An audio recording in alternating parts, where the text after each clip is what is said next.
siap ya sus, ya ampun, nggak terasa apa-apa, mungkin karena aku udah biasa disuntik kali ya. Aku bahkan sampai nungguin ada pusing nggak ya, ada ini nggak ya, ternyata tuh memang nggak ada rasa apa-apa loh bun. Ternyata vaksin itu tidak mempengaruhi sama sekali ASI, jadi ASI aku tuh sama sekali tidak berkurang gitu, dan ASI aku tuh tetap banyak.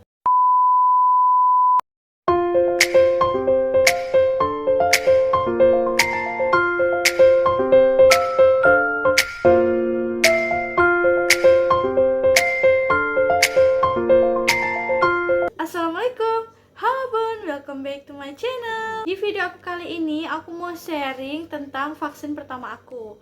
Nah, berhubung dengan kondisi aku sekarang ini sebagai status ibu menyusui, jadi aku mau sharing seperti apa sih rasanya setelah melakukan vaksin pertama pada saat sedang menyusui. Tapi sebelum aku lanjut lagi ke cerita, aku mau ingetin dulu buat para bunda semua, jangan lupa untuk terus support channel aku ini dengan cara like, komen, dan share ke media sosial bunda semua. Juga jangan lupa untuk klik tombol subscribe, lalu aktifkan notifikasi loncengnya, supaya channel aku semakin berkembang dan juga bunda mendapatkan notifikasi video aku yang terbaru berikutnya. Nah, oke deh, langsung aja aku lanjut ya. Aku bakalan cerita di sini seperti apa sih pengalaman aku setelah melakukan vaksin dengan status kondisi aku sebagai ibu menyusui. Nah, untuk yang pertama di sini ceritanya tuh aku tuh awalnya ragu-ragu banget ya, dan seperti yang bunda ketahui, aku kan baru melahirkan juga. Jadi usia anak aku tuh baru 3 bulan, dan ya status aku masih pasca melahirkan gitu kan, dan anak aku masih baby banget. Jadi aku tuh dari hamil memang sudah ada kan isu-isu, dan tapi waktu hamil itu belum ada peraturan kalau ibu hamil itu boleh divaksin gitu kan. Nah, setelah aku melahirkan itu tuh baru keluar yang namanya peraturan di mana bumil dan busil itu sudah bisa divaksin dengan dosis vaksin yang khusus gitu, yang pastinya dengan dosis yang rendah atau yang tidak terlalu berat gitu ya untuk para bumil dan busil. Nah, kemudian setelah adanya peraturan baru ya, khususnya di daerah aku di Batam sini, setelah berhasil melakukan PPKM dan sudah masuk ke zona hijau. Nah, di sini tuh sekarang ada peraturan baru untuk seperti memasuki daerah pariwisata atau mall itu tuh harus menunjukkan kartu vaksin seperti itu. Selain itu ya, selain ke mall juga seperti yang kita ketahui, untuk berangkat keluar kota atau terbang menggunakan pesawat itu juga harus menunjukkan kartu vaksin gitu. Nah, jadi semenjak itu aku tuh mulai berpikir kayak yang aku mau vaksin aja deh. Kalau nggak vaksin nanti aku nggak bisa mudik gitu kan, atau aku nggak bisa ke mall, nggak bisa belanja, nggak bisa jalan-jalan gitu kan aku berpikirnya.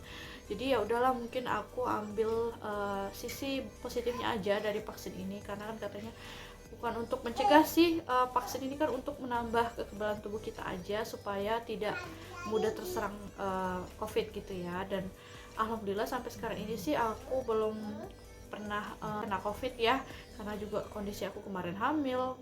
Terus juga kalau dalam keluarga aku yang sudah pernah kena COVID itu ada suami aku, tapi itu dia itu waktu itu kena COVID itu tanpa gejala sama sekali. Jadi yang bikin aku heran dan masih nggak percaya dengan adanya COVID itu, dia itu nggak ada ngerasain apa-apa gitu, masih sehat aja. Pokoknya dia nggak ada keluhan apa-apa, nggak ada yang namanya itu, dia nggak ada rasa, penciumannya masih normal, dia nggak flu, dia nggak batuk, pokoknya dia sehat-sehat aja. Tapi setelah melakukan cek ya, itu dari kantornya tuh dia dinyatakan positif. Nah, berawal dari suami aku itu, dia akhirnya dia karantina mandiri di rumah aja ya, nggak ada perlu ke rumah sakit atau ke tempat karantina khusus gitu. Dia karantina di rumah, dia di kamar sendiri, kamar khusus gitu. Jadi aku merawat dia seperti apa ya, pasien COVID yang lainnya gitu kan. Bahkan kami tuh nggak bisa komunikasi, ketemu gitu, nggak, dia di kamar aja, paling dia keluar cuman berjemur gitu.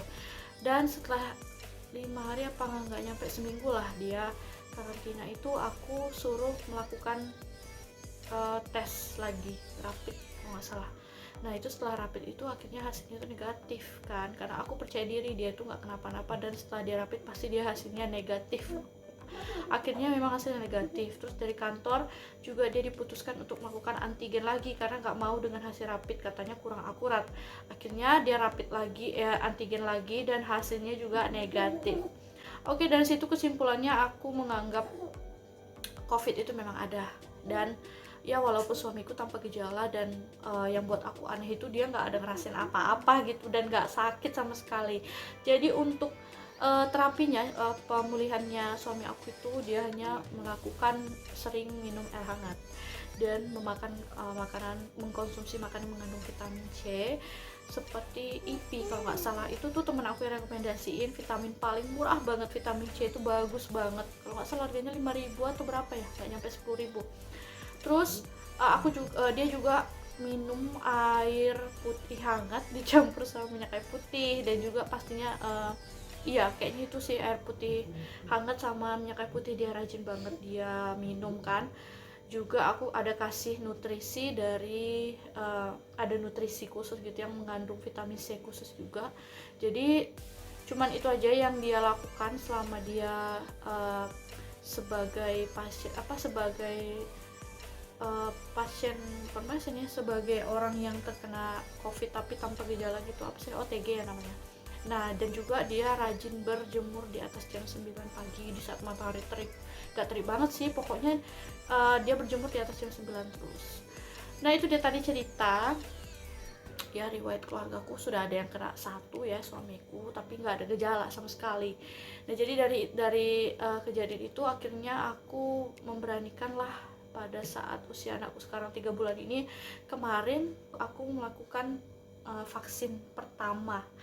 Nah, vaksin yang aku ambil ini adalah vaksin Moderna.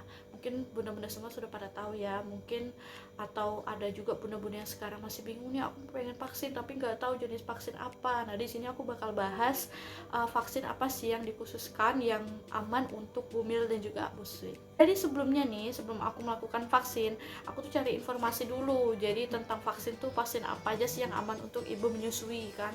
Nah, jadi setelah aku dapat informasi dari tetangga aku, itu tuh katanya ada vaksin kemarin. Aku pun nggak tahu kan, karena aku memang nggak dapat informasi ada vaksin khusus ibu menyusui di puskesmas Batu Aji dekat rumah aku di Batam ya. Nah, jadi aku tuh karena itu bukan ibu menyusui, itu vaksin waktu itu untuk ibu hamil katanya, Moderna. Jadi aku berpikir kok vaksin Moderna bisa untuk ibu hamil gitu kan, berarti kalau aman untuk ibu hamil, aman juga dong untuk ibu menyusui gitu kan. Nah, akhirnya aku tanya, tante kalau vaksin Moderna bisa nggak untuk ibu menyusui? Katanya bisa, karena kemarin digunakan juga untuk ibu-ibu yang hamil di puskesmas. Akhirnya aku simpan satu nih jenis vaksin yang bisa aku pakai kan, ternyata Moderna. Kemudian dapat lagi informasi ada vaksin jenis Sinovac yang khusus, ini khusus ya, ini khusus untuk ibu hamil dan menyusui. Nah, jadi di sini tuh yang sempat bikin aku bingung, vaksin Moderna ini kan dosisnya nggak terlalu tinggi juga ya. Semuanya itu tergantung sama kondisi imun kita masing-masing. Kalaupun kita memang dapat yang Astra, terus imun kita baik-baik aja, kuat, itu pasti nggak bakal terjadi apa-apa. Karena yang setahu aku vaksin yang dosisnya tinggi itu Astra ya, karena suami aku waktu vaksin pertama Astra tuh dia bener-bener yang ambiar banget, pokoknya tuh dia tumbang setumbang-tumbangnya, pokoknya dia tuh ngedrop, meriang, pokoknya sakit semua, segala sakit gitu. Tapi karena aku vaksin Moderna kan, itu kan katanya kalau memang yang kuat imunnya pasti nggak ada apa-apa ya gitu kan. Terus Sinovac juga katanya dosis rendah. Kalau memang yang si imunnya tadi yang dapat vaksin Sinovac tadi nggak kuat, kalau dia mau demam meriang ya meriang gitu kan. Jadi semuanya itu balik lagi ke diri kita sendiri, kita mau yakinnya tuh yang mana gitu. Terus jangan lupa juga tanamkan di dalam prinsip kita, dalam pikiran kita, kalau vaksin itu tidak akan membawa dampak buruk gitu. Jadi kita tetap berpikirnya tuh yang positive thinking aja, nggak usah takut, nggak usah cemas gitu, slow aja gitu. Kalau memang sakit ya udah diobatin gitu kan, paling segimana efeknya dari vaksin tuh apa aja, palingnya tetap ada obatnya gitu kan, dan bisa diatasi. Akhirnya setelah singkat cerita, setelah aku galau nih, aku sempat galaunya apa, aku mau ikut kawan-kawanku untuk vaksin khusus ibu hamil dan menyusui Sinovac tadi. Tapi itu tuh lokasinya jauh banget dari rumah aku, jauh banget, sementara aku bawa 2 bocil kan, anakku masih kecil-kecil. Dan untuk vaksin Moderna itu dekat sekali dengan rumahku. Akhirnya karena aku sudah terlanjur didaftarkan di Moderna sama tetanggaku, sama tante-tante tetanggaku lah, akhirnya aku memutuskan nih untuk melakukan vaksin Moderna aja, bismillah. Ternyata setelah aku sampai di sana, vaksinnya itu nggak seribet yang aku bayangkan gitu, karena selama ini yang aku lihat postingan itu kalau vaksin tuh ngantri gitu, tidak antriannya itu sampai 1000-an 100-an gitu kan. Tapi ini aku kemarin waktu vaksin Moderna itu nggak seperti itu, nggak semenyeramkan itu. Jadi karena aku sudah didaftarkan online kan lewat WA, hanya kasih KTP, aku datang cuma ambil formulir dan nomor antrian, dan aku dapat nomor 3. Itu aku nggak ngantri, aku nggak pakai ngantri banget, pokoknya aku datang isi form, habis itu langsung dipanggil, aku dapat nomor 3 kan. Jadi nggak ada bertele-tele gitu, apalagi khusus ibu yang hamil dan menyusui gitu, itu pasti diutamakan banget, apalagi aku pada saat itu membawa baby kan. Untuk yang penasaran videonya seperti apa, aku udah bikin video shortnya, video short waktu aku melakukan vaksin itu, aku bawa baby aku. Nah, di situ nanti Bunda bisa lihat semua ya. Kemudian lanjut lagi nih, aku ceritain lagi setelah aku melakukan vaksin di sana. Nggak ribet ya, pokoknya prosesnya semua selesai gitu kan. Dan disuntik pun itu aku tuh yang nggak ngelihat jarumnya, aku tuh ngeliat ke samping. Terus pas disuntik itu kayak yang nggak ada rasa apa-apa gitu, cuma sebentar aja disuntiknya. Terus udah siap ya sus, udah, ya ampun, nggak terasa apa-apa, mungkin karena aku udah biasa disuntik kali ya, jadi aku tuh udah biasa keluar masuk rumah sakit dulu gitu. Jadi kayaknya kalau yang namanya berhadapan dengan suntikan tuh kayaknya udah biasa aja gitu kan. Akhirnya aku pulang, dan setelah aku pulang itu aku inget kata mamaku kan langsung minum air kelapa gitu, dan ada beberapa temanku juga yang nyaranin langsung minum air kelapa aja gitu biar dinetralisir. Nah, jadi aku langsung lah beli air kelapa. Terus itu hari pertama ya, hari pertama yang aku rasain setelah vaksin itu, dari 2 jam setelah vaksin itu tuh biasa aja, nggak ada rasa apa-apa. Aku bahkan sampai nungguin, ada pusing nggak ya, ada ini nggak ya. Ternyata tuh memang nggak ada rasa apa-apa loh bun. Jadi nggak perlu cemas gitu, nggak usah takut, nggak usah khawatir untuk melakukan vaksin. Terus hari kedua lagi lanjut nih, aku hanya ngerasain ngilu di bagian bekas suntikan. Nah itu tuh ngilunya tuh cuma 1 hari aja gitu, dan aku nggak ada diapa-apain. Seharusnya sih dikompres air hangat, tapi aku karena nggak sempet, jadi aku nggak dikompres gitu, aku biarin aja, dan itu hilang sendiri. Terus yang takut untuk ibu menyusui ya, gak usah takut, karena ternyata vaksin itu tidak mempengaruhi sama sekali ASI. Jadi ASI aku tuh sama sekali tidak berkurang gitu, dan ASI aku tuh tetap banyak, karena selama ini memang seperti yang Bunda ketahui, ASI aku kan memang banyak gitu kan, dan ASI aku tuh memang tetap banyak gitu. Terus anak aku pun juga nggak rewel. Dan lanjut, aku di sini mau kasih tips yang aku lakukan setelah vaksin tadi, selain yang aku ceritain aku minum air kelapa. Nah, jadi tadi aku memang minum air kelapa kan, setelah vaksin itu aku langsung pergi ke tempat tukang kelapa, jadi aku minum air kelapa, itu aku habisin sendiri 1 buah kelapa. Kemudian 2 jam kemudian aku minum paracetamol. Kenapa harus 2 jam kemudian? Supaya ada proses tadi dari air kelapa menetralisir dulu. Ya supaya nggak tabrakan gitu, jangan terlalu banyak minum obat gitu kan. Kalau si air kelapa tadi kan lebih alaminya itu menetralisir, kalau kalau paracetamol ini kan lebih obatnya kan, lebih ke bahan kimia seperti itu. Terus yang terakhir itu lakukan banyak minum air putih dan juga istirahat yang cukup. Insya Allah dijamin setelah melakukan vaksin tidak akan terjadi efek apa-apapun seperti yang aku alami. Nah itu dia tadi ya cerita pengalaman aku setelah melakukan vaksin Moderna, vaksin pertama dengan kondisi aku sebagai ibu menyusui. Jadi buat bunda-bunda semua, jangan takut lagi untuk melakukan vaksin ya. Pokoknya tetap be positive thinking aja, gak usah khawatir, karena tidak akan mempengaruhi ASI dan kondisi tubuh kita maupun kondisi tubuh baby. Untuk jenis vaksin yang aku ambil di sini jangan lupa ya bunda, aku mengambil vaksin Moderna. Jadi untuk dosisnya itu di atas Sinovac, tidak terlalu tinggi dan juga tidak terlalu rendah.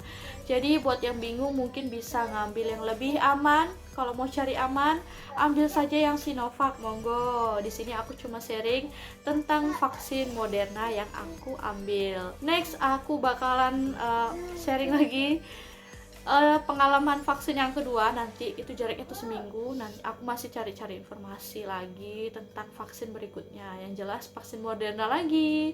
Semoga videonya bermanfaat ya bun, untuk para bunda semua yang sedang mencari solusi atas kebimbangan mau melakukan vaksin atau tidak. Ini untuk bumil maupun juga busui ya, karena kondisi aku sekarang ibu menyusui, jadi menurut aku sama aja. Video ini bisa juga untuk mempertimbangkan para bumil dan busui di luar sana untuk mengambil langkah vaksin ya, vaksin mana yang aman. Sekian dulu video aku kali ini. Jangan lupa untuk support channel aku dengan cara klik tombol subscribe dan aktifkan notifikasi loncengnya supaya benar-benar semua tidak ketinggalan dengan notifikasi video aku terbaru berikutnya. Once again, so thank you for watching moms and see you on my next video. Bye bye.